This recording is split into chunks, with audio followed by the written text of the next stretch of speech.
مساء الفل. حمدي فتحي قرب ان هو يحترف في قطر ويسيب الاهلي. طيب هل حمدي فتحي غيابه هيأثر مع الاهلي؟ اه هيأثر مع الاهلي. مش معنى ان هو يأثر مع الاهلي ان هو الاهلي هيقف عليه، لا، في فرق بين ان هيأثر في اداء الاهلي او في خطة الاهلي او في خطة كولر، وان هو الاهلي هيقف على حمدي فتحي. مفيش فرقة في العالم بتقف على لعيب. طيب حمدي فتحي بقى يأثر مع الاهلي ليه؟ لان حمدي فتحي ليه ادوار مركبه. يعني ايه ادوار مركبه؟ يعني ممكن مره واحده في الماتش تلاقي حمدي فتحي هو اساسا بيلعب خط نص ثالث جنب مروان عطيه وجنب الو ديانج. طيب ايه الحلول اللي بيقدمها حمدي فتحي تخليه ان هو ياثر مع الاهلي؟ ان هو مره واحده تلاقيه بقى وينج شمال، مره واحده تلاقيه بقى راس حربه تاني، مره واحده بقى تلاقيه مركز 10، وهو بيجيد في مركز 10. يعني بيطلع كور من رجليه حلو، في راس الحربه بيلعب بدماغه حلو، وينج بيعرف يرقص ويلعب حلو، في الضربات الثابته بيعرف يطلع بدماغه حلو.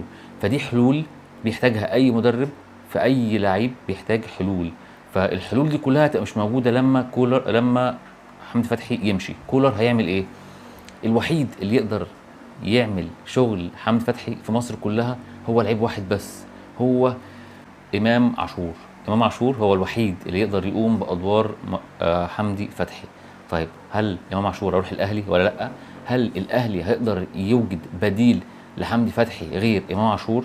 طيب هل في لعيبه ممكن تتطور على تحت ايد كولر تبقى زي مر...